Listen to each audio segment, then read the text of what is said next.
5 years ago this week, the 2010 Haiti earthquake, a 7 magnitude earthquake, 16 miles from the capital city of Port-au-Prince, over 100,000 deaths, destruction of Haitian infrastructure, displacement close to 1 million people, and a very, very nasty cholera outbreak. It's very interesting to see two things. And interesting is a kind of privileged term because it means that you're not in danger and you have the time to analyze from the outside what happens with these disasters. Number one, you can really learn a lot about countries by the amount of destruction that similar natural disasters cause. And of course, countries with a less developed infrastructure suffer much more from similar natural disasters than other countries. Poor countries suffer much more from similar natural disasters than rich countries. But also looking at the response to these disasters can be pretty insightful. Pat Robertson suggested that Haiti had formed a pact with the devil, and that was why the earthquake happened there. Harold Ford Jr.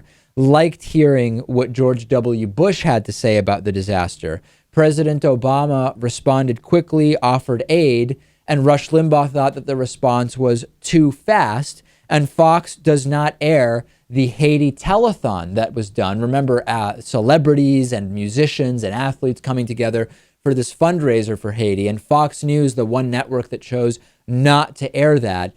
There's really, aside from obviously all of the personal damage that is done by these incidents, we can really learn a lot about relationships and perceptions by the reactions to these events. We can. And the countries, the way certain countries responded to the disaster is pretty insightful as well. Of course, the Dominican Republic, Haiti's neighbor, was the first to respond, and they did as much as they could. But of course, neither are rich countries, and Haiti was in a terrible position to start with, even before the disaster. If there was an equivalent natural disaster in North Korea, the U.S. does send different varying amounts of aid depending on how much we're sanctioning in North Korea. Rather, the U.S. does send aid to countries that we're having political disagreements with. What do you think would happen if there was a similar disaster in North Korea? Would the U.S. be as involved? It's hard to say. I think we would like to be, but that would totally depend on the regime. Would they allow aid workers into the country? I mean, how would they handle it? It's impossible to know for sure.